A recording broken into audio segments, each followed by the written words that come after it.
La mission de l'Esprit Saint, c'est... J'ai pas de mots. On dirait que, autant physique que mentalement, ils vont t'emprisonner dans tes pensées. Ils vont aller jusqu'à... Tu sais, même aller jusqu'à déformer ta façon de penser pour penser comme eux. Tu sais, ça vient rejoindre de loin, loin, loin. Mon grand-père, c'est un serviteur. Ma mère, elle est née là-dedans. Tu sais, c'est le père à ma mère. Fait qu'elle est née là-dedans. Tu sais, je suis née dedans. Puis, tu sais, ça va de génération en génération que ça rentre dans le mental. Tu sais, puis physique. J'ai toujours pensé que c'était pas normal. Quand on quitte une secte, c'est une chose difficile. Fait que du jour au lendemain, tu te retrouves plus de famille, plus d'amis.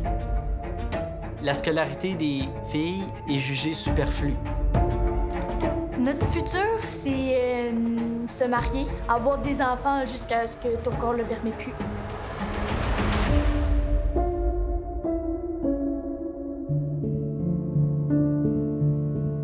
En 2023, il y a une jeune fille qui m'a contactée via Messenger. C'est une jeune fille à qui j'avais parlé 4 ans auparavant, lorsqu'elle avait 14 ans. Elle venait à cette époque-là de quitter sa famille, de quitter la mission de l'Esprit Saint parce qu'elle n'en pouvait plus de vivre dans ce contexte-là. Et 4 ans plus tard, donc le jour de ses 18 ans, elle a décidé d'entrer en contact avec moi à nouveau pour me dire « Écoute, Marie-Christine, j'ai 18 ans, je suis majeure, je suis prête à témoigner devant la caméra et à dénoncer ce mouvement-là qui, selon moi, a brisé ma vie. » Aussitôt que mon père était fâché, c'est nous qui écopait. Puis à toutes les fois qu'il rentrait à la maison, c'était... Puis là, le cœur qui fait boum, boum, boum, boum, boum, boum, boum. Quand il passait derrière moi, c'était le cœur qui fait boum, boum, boum, boum, boum. Est-ce qu'il vous battait régulièrement, votre père? Ben, ça... souvent. Ça arrivait souvent. Puis vous battez avec quoi, comment? Ses mains, sinon, pendant un moment, ça a été beaucoup la ceinture. Tout le temps la ceinture. Tu fais un péché, ben c'est une claque. C'est un coup de ceinture dépendant de ce que t'as fait. À toutes les fois qu'on nous grondait, qu'on nous chicanait, c'était tout le temps par rapport à qu'on fait quelque chose de pas correct vis-à-vis Dieu puis la mission. C'était souvent ça. Quand tu faisais pas ce que tes parents te demandaient, c'est sûr que, genre, ils criaient après puis ils te frappaient. C'est comme ils apprenaient à éduquer les enfants. Puis mon père, c'est quand on disait une connerie ou on se chamaillait ou qu'on voulait pas dormir, juste pas dormir le soir parce qu'on niaisait, tu sais. On était quatre dans la même chambre, genre, il nous montait tout en haut, nous mettait en ligne puis nous frappait avec la ceinture, genre, jusqu'à temps que nos fesses étaient bleues, là. Puis ma mère, c'est la même chose, elle nous étranglait, elle nous donnait des coups de poing quand on l'écoutait pas. Puis quand on disait, mettons, on sacrait ou quoi que ce soit, elle nous faisait manger du savon. Fait qu'on on a mangé pas mal de savon quand on était jeunes, là. Si tes parents ils ont vécu la même chose, pour eux autres, dans leur tête, c'est comme ça que t'élèves tes enfants. Fait que, tu sais, mes parents, je savais qu'ils ont aussi dans leur jeunesse, dans le temps, c'est comme ça que t'éduquais tes enfants, t'es frappais. Fait que pour eux autres, mentalement, c'est comme ça que t'éduques tes enfants, tu les frappes. Même mes grandes sœurs, nous frappaient quand on était jeunes, là. Fait que, c'était pas juste les parents, là. Ils voient les parents frapper les enfants, fait que les autres ils pensent que c'est normal, ils vont te frapper aussi, là. Pour nous, c'était tellement normal de se faire battre que, tu sais, on se faisait battre pour rien. Tu sais, mettons, on dormait 4 dans la même chambre, puis mettons qu'on niaisait, on voulait pas se coucher, puis mon père nous faisait tout monter en haut pour... Puis on savait qu'est-ce qui allait arriver, il nous frappait avec un bâton. Fait que mes soeurs et moi, ce qu'on faisait, c'est qu'on mettait 3-4 paires de pantalons, puis on montait en haut, puis on était déjà prêtes. Puis après ça, on disait qui avait eu plus mal, qui avait eu moins mal. T'sais, pour nous autres, c'est rendu comme... C'était drôle, là. Fait que, on faisait tout le temps ça. Fait qu'on se couvrait plus pour avoir moins mal. Puis après ça, on trouvait ça drôle parce que celui qui avait le moins mal que l'autre. Là. Des fois, j'avais des bleus. Il y a une fois que mon père, j'avais 7 ans, mon père m'avait tellement frappé avec un bâton sur les fesses que j'avais les fesses mauves. J'étais plus capable de m'asseoir. Juste l'eau, ça brûlait. Puis sinon, tu sais, des étranglements, des coups de poing au visage, ça faisait mal. Là. C'est pas dénoncé parce que c'est tout renfermé. Tu n'as pas de monde de l'extérieur avec qui parler, avec qui dénoncer. Fait que tu penses que tout le monde vit la même chose, fait que c'est normal pour toi. Là. Fait que tu peux pas parler de ça à personne. T'sais, tes parents vont dire que c'est normal, puis ils vont dire que c'est pas vrai. Fait que t'as peur de leur réaction, t'as peur d'en parler. Là. Fait que c'est pour ça que personne n'en parle. Toute forme de violence là, qui se passerait à l'intérieur de la mission, moi, de ce que j'ai été consciente, c'est qu'on n'en parle pas. C'est pas quelque chose qu'ils vont t'enseigner de faire, mais c'est accepté. C'est accepté parce que c'est tout le temps dans le jugement que la personne le mérite.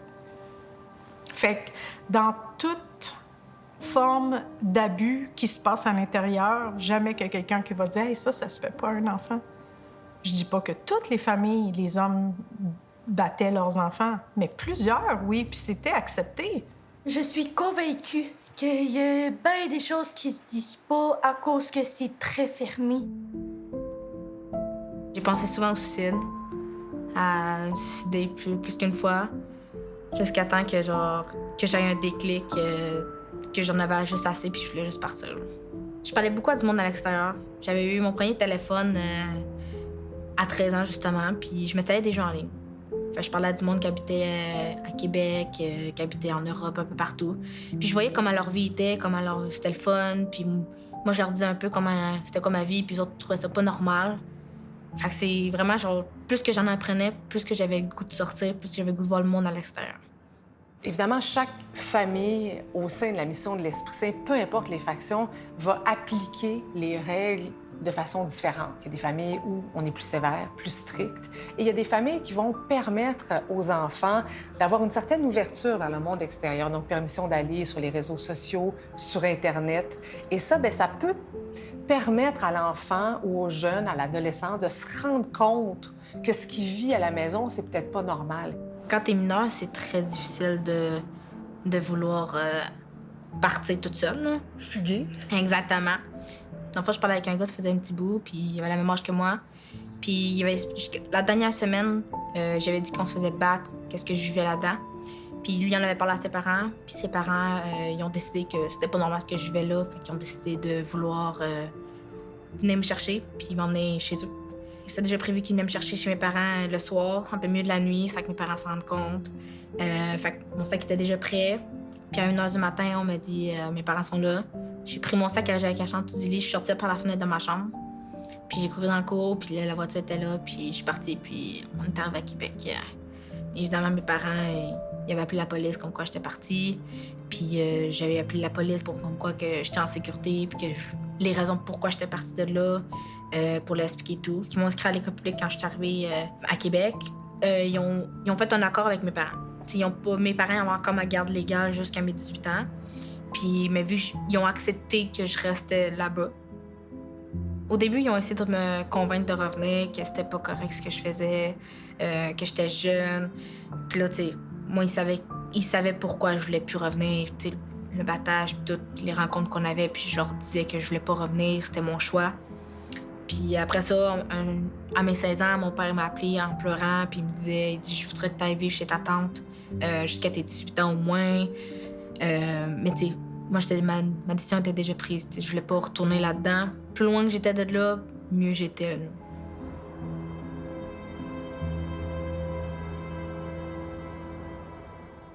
Dans la mission, t'as pas d'éducation sur comment faire des enfants, sur les moyens de contraception. Tu sais pas que ça existe des moyens de contraception parce que c'est contre la nature de pas vouloir mettre un enfant au monde. Quand t'es jeune, comme tout enfant, tu découvres ton corps. Tu sais pas comment ça fonctionne. Tu vois à la télé, mettons, des personnes s'embrasser, tu vois des choses. Fait tu apprends à te découvrir toi-même. Mais tu sais, tes parents, c'est tellement un sujet tabou. Personne ne parle de ça. Tu sais pas comment réagir, tu sais pas comment ça fonctionne. Fait que, tu sais, là-dedans, la seule manière que t'apprends, c'est sur tes frères et sœurs. C'est beaucoup les frères apprenaient leur sexualité sur nous autres. Ils nous montraient de la porn, puis genre, ils nous montraient que c'était ça, puis les autres, ça se crossait en nous regardant. Puis ça nous obligeait, mettons, à les toucher, puis à montrer c'était quoi, genre, faire l'amour. Moi, je pensais que c'était normal. T'es jeune, ils te disent genre, « Ah, je vais te donner ça si tu fais ça. » Fait tu le faisais, tu vois, pour toi, c'était normal. Tu le faisais, là. Moi, quand je l'ai dit à ma mère que mon frère m'avait montré son pénis, elle me frappait puis elle me dit « T'en parles à personne. » Fait que pour eux autres, l'éducation, c'est exactement ça. Fait que, pour elle, c'est normal, t'en parles pas, c'est comme ça que t'apprends ta sexualité, là.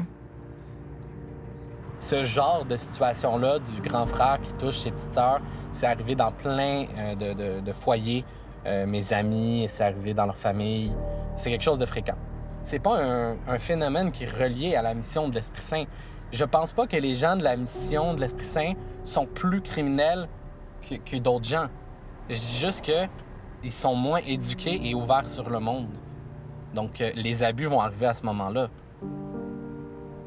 Moi, je me suis souvent rendue au palais de justice pour des membres de la mission de l'Esprit Saint qui étaient accusés de voies de fait sur enfants, abus sexuels. C'est propre à la mission de l'Esprit Saint, mais on sent qu'il y a une concentration de problèmes intrafamiliaux dans la mission de l'Esprit Saint. Est-ce que c'est parce que, justement, il y a un silence, il y a une loi du silence, on dénonce pas? Comment t'expliques ça?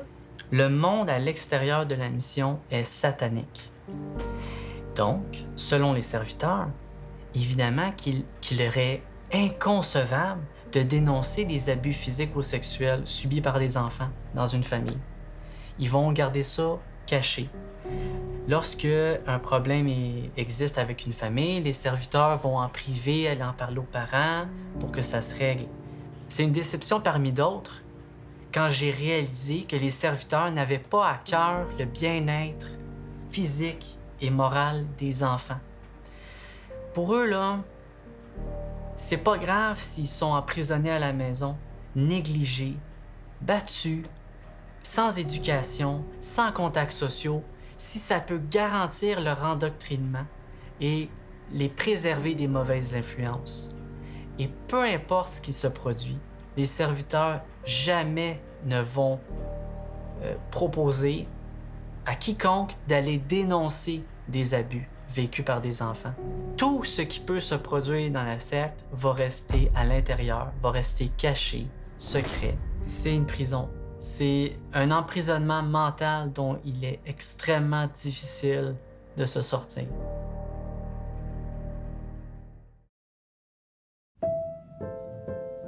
J'ai été victime d'abus sexuels par une personne de mon entourage, assez proche. Les abus sexuels ont duré de quand à quand, à peu près?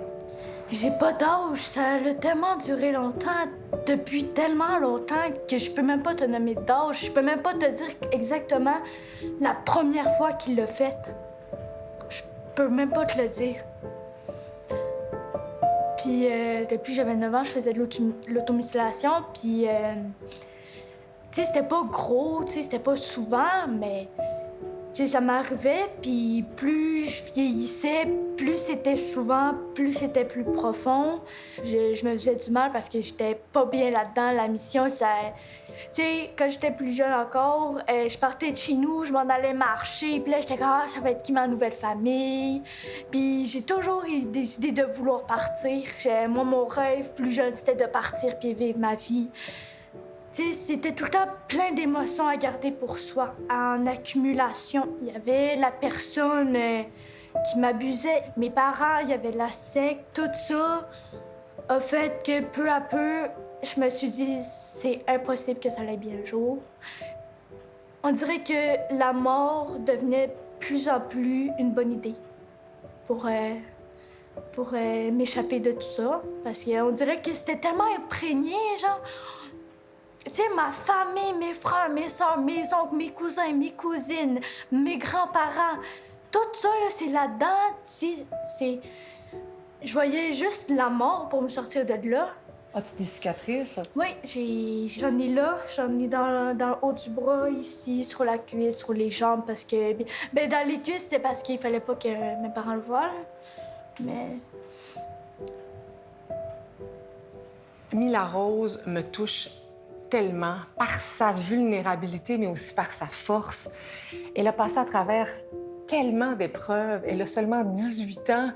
Et quand elle nous raconte son histoire, pendant l'entrevue, on a tous été soufflés par ce qu'elle a vécu.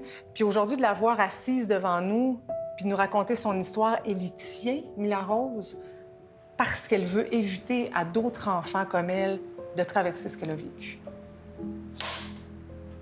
2 semaines après environ mes 14 ans, j'ai décidé de le dire à mon père. Ça faisait des années que ça durait. Il me croyait pas, je mentais. Ça l'a fini que j'étais la menteuse puis je devais aller me coucher. Puis à partir de ce moment-là, il fallait que je trouve un moyen de partir. C'était fini pour moi. N'importe quel moyen, n'importe quel. Je partais, ça c'était sûr. Cette soirée-là, il y a ma cousine qui décide de me texter, Laura. Ça fait 4 ans déjà qu'elle est partie de la mission. Moins d'une heure après, on avait déjà tout le plan. Je me rendais... C'était une sorte de dépanneur, un SO. Puis il y avait un bus qui passait par là. J'ai pris 60 pièces, j'ai pris du bain et du change dans le pot de change. Puis après, je suis descendue, j'ai mis des couvertures en dessous de ma couverture. J'ai pris mes bottes, mon manteau, l'argent. Je suis partie par la petite fenêtre. J'aurais aimé ça que, à 13 ans,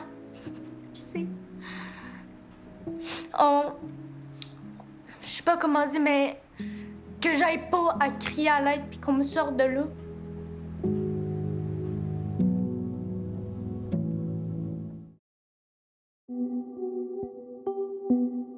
Quand on parle d'un groupe sectaire, on parle d'un mouvement relativement fermé sur le monde extérieur.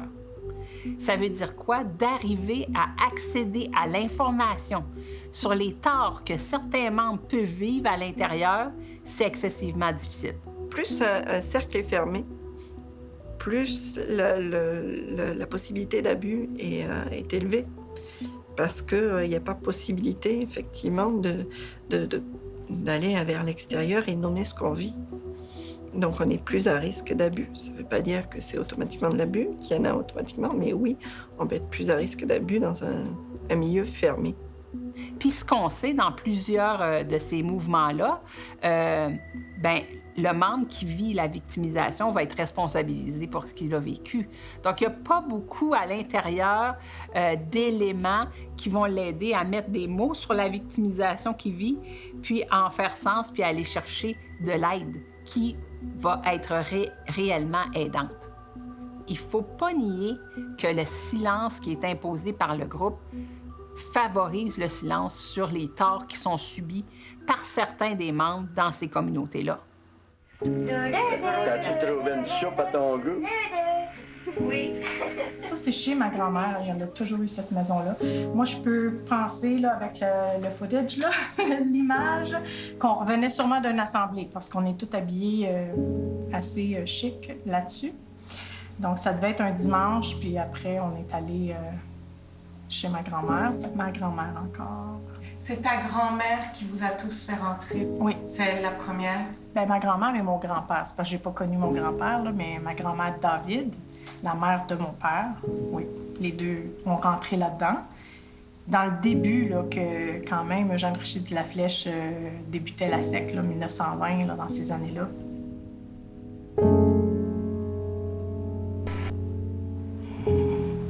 Ça fait quelques semaines, je veux pas que je repense à tout comment qu'on a cru, comment qu'on a été élevé, éduqué.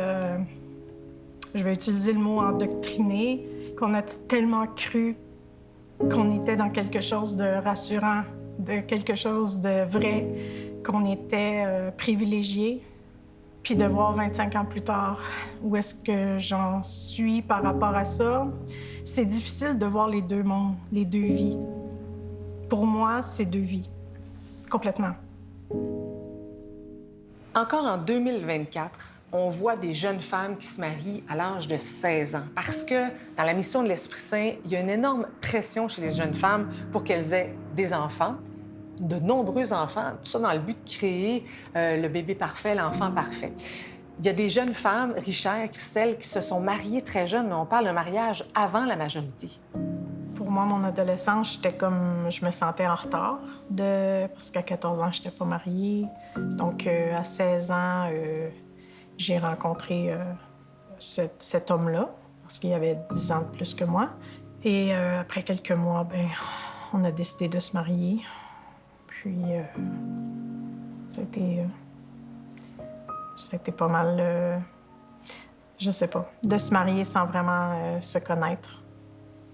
Je veux pas, là. C'était comme ce que je devais faire.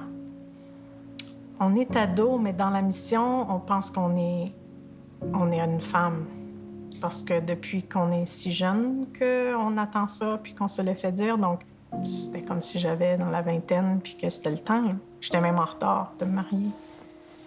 Quand, depuis notre enfance, on entend le discours que c'est ça l'idéal à atteindre, que c'est ça le rôle des femmes, ben les enfants dont la socialisation va avoir le mieux fonctionné, ben les jeunes filles vont accepter de se marier à cet âge-là. Elles vont comprendre que c'est leur seul rôle. Au Canada, l'âge du consentement sexuel était à 14 ans, donc les jeunes filles, dans la mission de l'Esprit Saint, se mariaient à ce moment-là. C'est que maintenant, la loi canadienne nous dit que l'âge du consentement sexuel, c'est 16 ans. Dans la majorité des provinces canadiennes, on a augmenté cette loi-là. Là, on dit qu'on peut se marier sans le consentement de nos parents à l'âge de la majorité, donc 18 ou 19 ans, selon les provinces. Au Québec, si on veut se marier à 16 ans, bien, ça prend l'approbation d'un juge. Ce qu'il faut comprendre, c'est que ce type de groupe-là vit relativement isolé. Donc, si une jeune fille se marie à l'âge de 14 ou 16 ans, et que le mariage devient légal à 18 ans, bien, personne ne le sait comme collectivité. Ces communautés-là sont fermées. Donc, le mariage peut être célébré dans la communauté, puis être célébré d'une perspective légale plus tard. Là. Les mariages dans la mission pourraient se faire très jeunes s'il n'y avait pas la loi qui empêchait le mariage en bas d'un certain âge. Parce que selon Eugène, les filles sont prêtes à marier à 14 ans et les jeunes hommes à 16 ans. Quand on arrive à l'âge de 14 ans pour la jeune fille, puis 16 ans pour le jeune homme, c'est là qu'on peut commencer à fréquenter des gens dans la mission de l'Esprit Saint. Le processus de fréquentation, comment il fonctionne dans la mission, vous avez un délai de 3 mois pour fréquenter votre copain ou votre copine. Puis chaque rencontre que vous allez avoir avec votre copain ou votre copine va être supervisée par quelqu'un d'autre, ce qu'on va appeler un chaperon. T'as tout le temps soit un petit frère, une petite sœur qui tu partout pour te checker si t'embrasses pas, si t'aimes pas la main, tu fais pas de câlin, rien, là. Puis juste pour vraiment te checker, puis tu sors avec 1 mois, 2 mois, puis après ça, tu te maries, là. Si 3 mois s'écoulent puis vous n'avez pas fait votre demande en mariage, demandez la main de la jeune fille au père. Il faut cesser la fréquentation puis partir chacun de son côté. C'est inconcevable de se marier avec un non-membre. Inconcevable selon la doctrine. Couplez ça au fait que c'est difficile de convaincre quelqu'un du monde de se convertir. Eh bien, souvent le choix est maigre, souvent le choix se fait parmi les gens qui ne sont pas apparentés à notre famille. Et malheureusement, il y a beaucoup de mariages consanguins, de par le fait que le groupe est petit. Le dating adolescent dans la mission, bien, dans le fond, t'as pas beaucoup de choix. Parce que, tu sais, on est quand même très restreint. Si, mettons, on est 500, il y a quelques familles et la plupart des familles sont toutes cousins-cousines. Fait que pour certains, c'est plus dur. Comme moi, ma mère était venue de l'extérieur, ça m'ouvrait un petit peu plus les portes. J'avais pas les 2 parents qui étaient parenté avec un peu tout le monde. Fait que j'avais un parent parenté avec certains. Fait que ça me laissait un petit peu plus de choix. Mais pas beaucoup, là. Tu sais, j'avais peut-être comme 4 garçons de mon âge environ que je pouvais sortir avec eux. Tu choisis dans les 4 personnes. Puis c'est ça. Là, tu te rencontres. Mais tu sais, le but de la rencontre, c'est que tu sais que tu vas finir par te marier. On le sait que c'est ça, les deux. Est-ce que vous vous entendez bien? Oui, OK. Mariage, s'il vous plaît. Faites ce que vous avez à faire, puis ayez vos enfants et soyez heureux.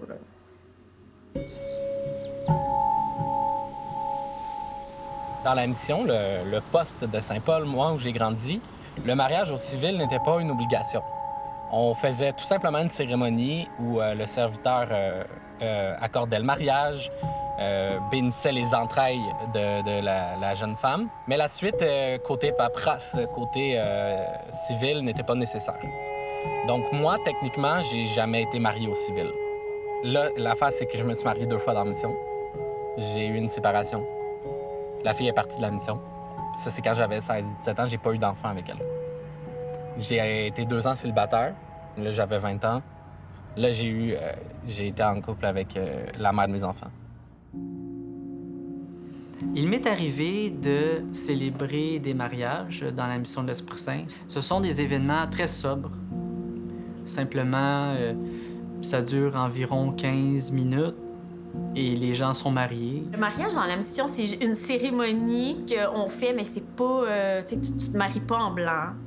Tu fais pas une fête de danse après. Là. Nous, c'est comme le soir, dans une assemblée normale. Lors d'une assemblée où il va y avoir un mariage, eh bien, les serviteurs orientent leur discours vers l'utilité du mariage, son importance pour Dieu, pour la mission de l'Esprit Saint. Puis après ça, l'assemblée continuait normalement. Là, les deux mariés, ils allaient se rasseoir, écoutaient le reste de l'assemblée, puis après, on rentrait à la maison. Puis là, tu rentrais pour la première fois dans ton appartement avec ton mari et la vie commençait.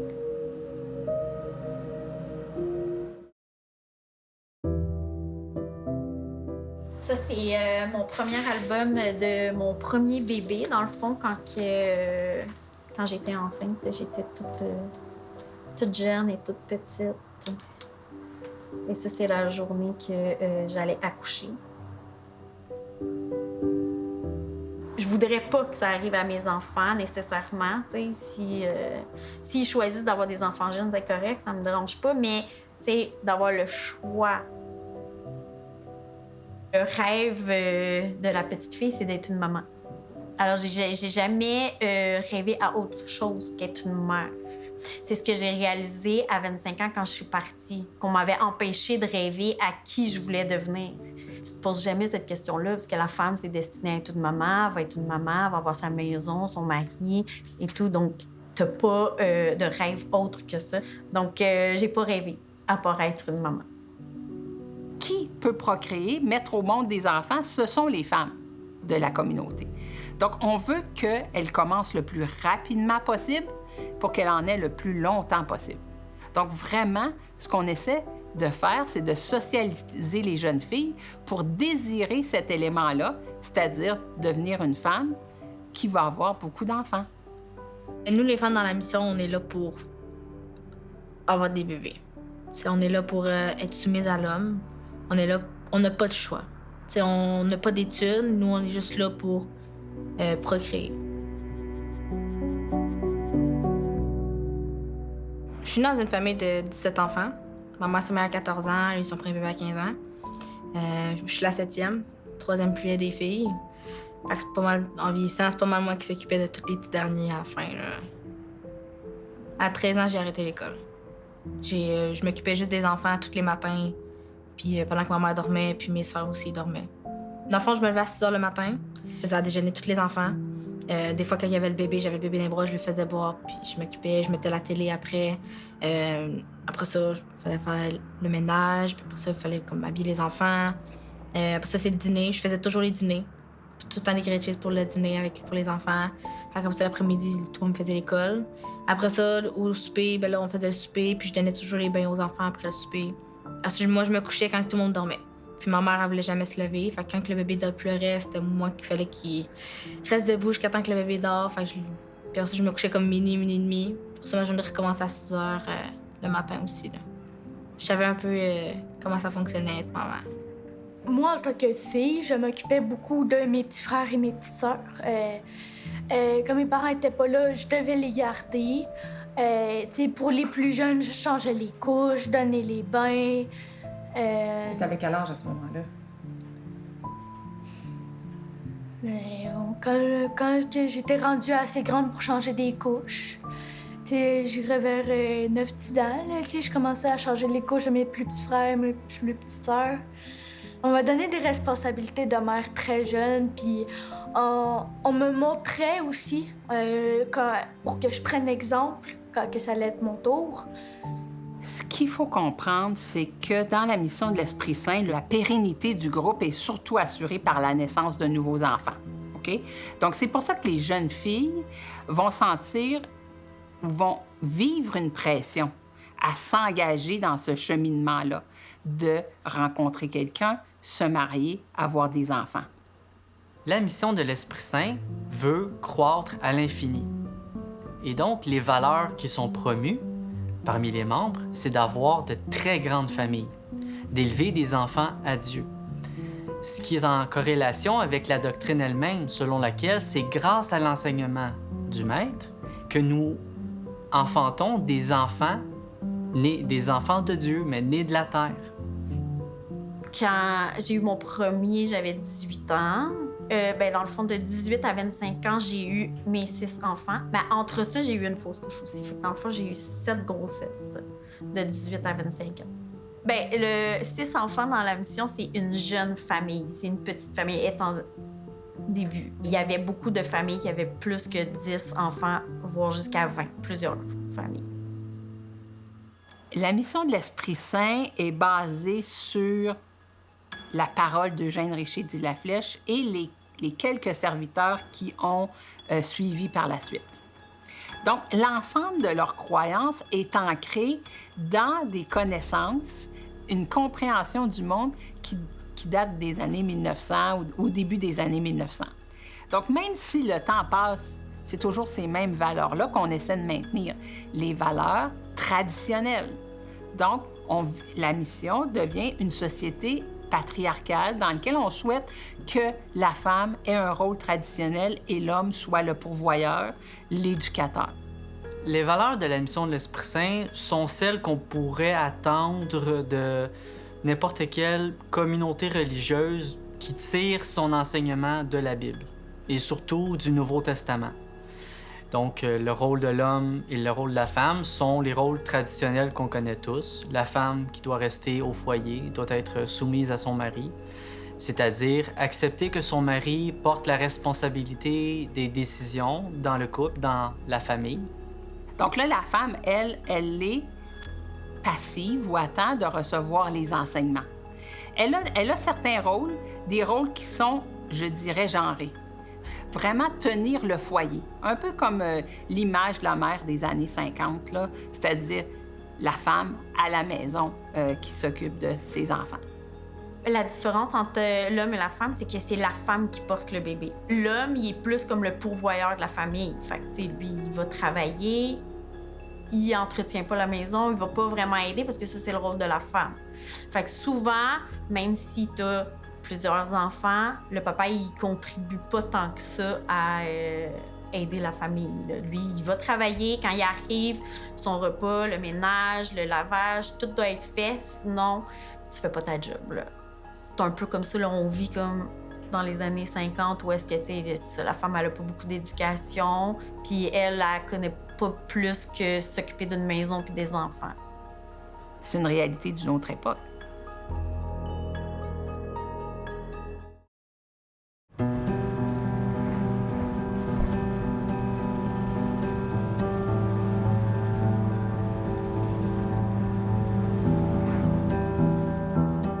Quelle date on a aujourd'hui, Théo? On est le 16 avril. Et qu'est-ce que ça représente, le 16 avril, dans la mission de l'Esprit Saint? Le jour de l'an. Étonnamment, c'est pas un. En gros, c'est la naissance du créateur de la mission de l'Esprit Saint, Eugène Richer dit La Flèche. Qu'est-ce que vous faites le 16 avril? Puis ça, c'est peu importe le poste, peu importe la mission, il y a toujours des célébrations. Quand va arriver le 1er janvier d'une nouvelle année, on va pas fêter. OK. On peut dire bonne année à nos collègues de travail, mais on va pas se dire bonne année entre nous, puis on va pas se souhaiter des vœux. Tout ça, on va le faire le 16 et le 17 avril. Là, on s'en va où? Là, on s'en va à Saint-Paul, un poste de la mission de l'Esprit Saint où j'ai grandi. Alors, on est tout juste devant la salle de la mission de l'Esprit Saint de Saint-Paul. Qu'est-ce que ça te fait d'être ici aujourd'hui? Bien, je suis assez serein avec l'idée parce que je me dis que j'ai grandi là. Puis aujourd'hui, ça fait 5 ans que j'ai quitté la mission de l'Esprit Saint. Puis je préfère affronter ça face à face plutôt que de pas en parler puis de faire comme si ça n'avait jamais existé. Donc, qu'est-ce qui se passe concrètement le 16, le 17 avril ici? C'est une célébration tout simplement là, pour le Créateur. Il va y avoir une soirée le soir, le 16 avril, puis le lendemain, le 17 avril dans l'après-midi. Une autre cérémonie. Une autre cérémonie. Puis c'est quelque chose qui est très surchargé pour les parents. Imagine qui ont 8, 9, 10 enfants. C'est vraiment très surchargé comme moment. En gros, les gens arrivent ici. Ce qui va se passer dans la soirée, c'est que des hommes vont adresser la parole. Puis il va y avoir beaucoup de chants, de cérémonies. Puis il y a un dress code. Tout le monde est obligé de mettre un morceau jaune au moins sur soi. Qu'est-ce que ça représente, le jaune? Le jaune, ça représente la couleur de l'Esprit Saint. Puis c'était aussi la couleur préférée d'Eugène Richer de la Flèche. Est-ce qu'on célèbre ça dans tous les postes de la mission de l'Esprit Saint? Oui, c'est vraiment un jour que tous les postes vont célébrer. C'est une date immanquable. Bon, donc ça, tu vois, ça, c'est la mission à Saint-Paul, où est-ce qu'on était. Puis c'était une journée de la fête du maître, la fête de Jean Richer de la Flèche. Donc, on va probablement voir, oui, les filles. Donc, il y a toujours 9 petites filles qui ont la chance d'être choisies. Ils vont rentrer, il y a une cérémonie des chants, puis là, ils vont rentrer de dos, ils vont reculer, ils vont jeter des fleurs par terre. Donc, c'est ça. Donc, là, ils rentrent, tu vois. Généralement, les gens chantent mais pleurent en même temps. C'est une journée comme émotionnelle. Donc là, ils continuent de chanter. Puis là, Gilles Francoeur va faire un discours. Et après ça, il va imposer les mains à chaque personne en faisant une prière à chaque personne. Ça dure des heures. Également, une autre chose très symbolique ce jour-là que tous les consacrés de la mission de l'Esprit Saint espèrent, un signe. Ils attendent un signe ce jour-là, un signe très précis. S'il neige entre le 16 avril et le 17 avril, c'est un signe de pardon général pour les membres. C'est-à-dire que Dieu va pardonner tous les péchés commis dans l'année pour tous les membres. S'il neige. Toi, aimais-tu ça, ces soirées-là du 16 avril? J'aimais ça le 17 avril, le jour, parce que quand toutes les cérémonies étaient finies, on avait une période pour faire des jeux de société, puis jouer avec nos amis, ce qui était quand même rare. Fait que c'était le fun. OK. Fait que tu gardes quand même des parcelles de bons souvenirs. Oui, puis les parents étaient plus souples, étaient moins sévères ce jour-là parce que, soi-disant, leur péché était absolu. Ils étaient pardonnés, donc ils étaient vraiment joyeux ce jour-là, nos parents. Ils ne criaient pas dessus. Puis on pouvait lâcher notre fou. C'est le père à mon meilleur ami. Faut pas qu'il me voie. OK.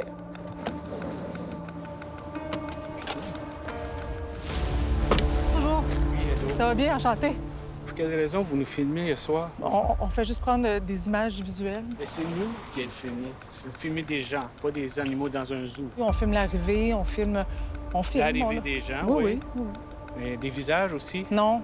Ça peut passer aux nouvelles. Non, ça peut faire perdre des emplois, ça, madame. Pourquoi ça ferait perdre des emplois? Parce qu'il y a des gens qui peuvent faire le lien entre des gens qui connaissent et la mission n'est pas aimée. Si vous voulez m'accorder une entrevue pour me parler de la mission de l'Esprit Saint puis nous aider à comprendre, moi, je suis toujours prête à ça.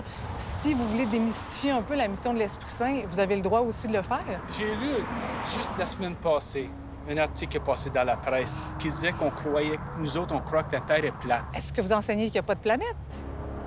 Enseigner qu'il n'y a pas de planète, madame, ça, c'est des questions qui vont revenir et qui sont une question de foi, OK? Les planètes, excusez-moi, c'est une question de foi. Les planètes, regardez, si vous voulez commencer une entrevue, je ne le ferai pas à soir. Oui, mais si vous voulez m'accorder... Oui, mais là, vous venez me voir. Si vous voulez m'accorder une entrevue, ça va me faire plaisir de vous écouter, puis on peut faire une entrevue en bonne et due forme, puis vous allez m'expliquer vos croyances, vous allez l'expliquer si les gens la comprennent mal, cette croyance-là.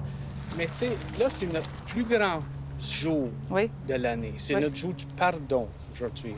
Mais, écoute, filmez-nous pas. Il y a des gens qui souffrent aujourd'hui de ça. Il y a des gens, des jeunes qui souffrent du manque d'éducation, du manque d'encadrement scolaire, des filles qui sont pas allées à l'école, des filles qui se sont mariées à 14 ans. L'école à la maison, c'est le plus bel objectif qu'on peut pas avoir parce que aujourd'hui, on impose des nouvelles affaires à l'école qui sont vraiment contre nos valeurs. Comme quoi? Bien, on veut tout faire. On veut tout faire pour que les gens ne veulent plus une famille, admettons. OK? On veut tout... Je comprends pas. Avoir des enfants. Avoir des enfants, se marier jeune, avoir le vaccin, c'est une autre affaire. Et ça, c'est la grosse crotte que j'ai contre l'école publique. Nous autres, on est contre toutes les formes de vaccins, même pour aller voyager. Vous avez combien d'enfants? Les 10. Est-ce que vos 10 enfants ont des diplômes? Il y en a qui ont des DEP, pas tout le monde. Est-ce que les femmes ont des diplômes? 2 de mes filles ont des diplômes, secondaire 5, et mon autre s'est mariée jeune, elle n'a pas fini son école. Elle s'est mariée à quel âge? Elle s'est mariée à 16. Tu trouvais pas ça jeune, se marier? Et si c'est le mariage jeune qui fatigue les gens, ben pourquoi que c'est ça un problème quand on veut que le gars soit sérieux et qu'il dise oui à la fille et qu'il veut en prendre soin? On veut que le monde voie le mariage comme le but pour se préparer à un avenir en couple. OK. On change pas un enseignement de même. Ben, Oh non. il faut que ça... Oui, mais ça fait 100 ans. Hey, viens pas me dire que tu veux qu'on ait des gens qui nous enseignent qui sont des femmes, là. Tu sais, Pourquoi pas? Ben, c'est parce que ça, c'est... Êtes-vous en train de dire que ça serait impossible qu'une femme soit serviteur? Oui. Pourquoi c'est impossible? Ben, c'est parce que ça a toujours été. Ah oui, puis parce que ça a toujours été... Vous, l'égalité des sexes, vous y croyez pas? Bien, la femme a un plus grand travail que nous. La femme porte des enfants. C'est la façon que ça se déroule depuis au-dessus de 100 ans. Oui, justement, la société a évolué quand même un petit peu. Heureusement. Pensez-vous qu'on oblige le monde comme s'il était lié dans une crise de secte? Si les gens veulent d'autres choses, on les laisse aller. Mais donc, qu'est-ce que vous êtes à tous ceux qui prétendent l'inverse? Des personnes qui quittent, qui sont malheureux, ils vont nous blâmer toute leur vie pour essayer d'avoir une épaule. Il y en a tellement de gens qui sont prêts à dire n'importe quoi pour se faire écouter. Je vous dis, si vous êtes intéressé, appelez-moi. Dans les prochaines semaines, ça va vraiment me faire plaisir. On va s'asseoir, on va prendre du temps, on va faire une entrevue en bonne et due forme. Pensez-y, en tout cas. Je vais y passer.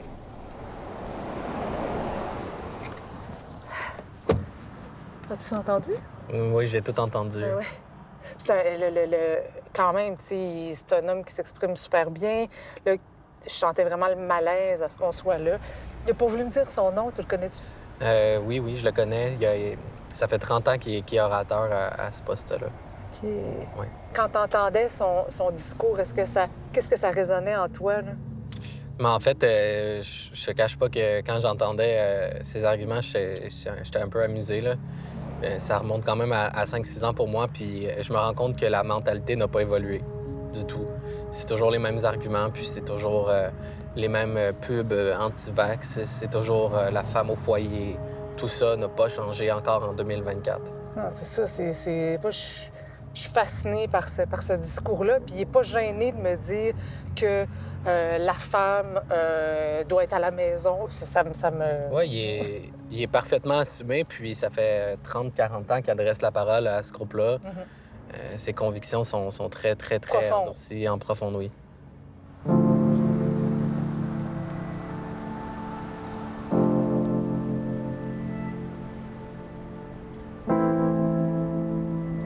Donc là, il est 7h57, puis ça commence dans 3 minutes. Ça fait 5-6 ans que j'ai pas assisté à ce genre de réunion-là. Je me rends compte, quand on regarde là, les 200 voitures qu'il y a dans le stationnement, qu'aujourd'hui, il n'y a rien qui a changé. C'est encore figé pareil. Les gens ont encore leur cravate jaune. Et il n'y a pas si longtemps, j'étais là, obligé d'être là, obligé de rendre des comptes.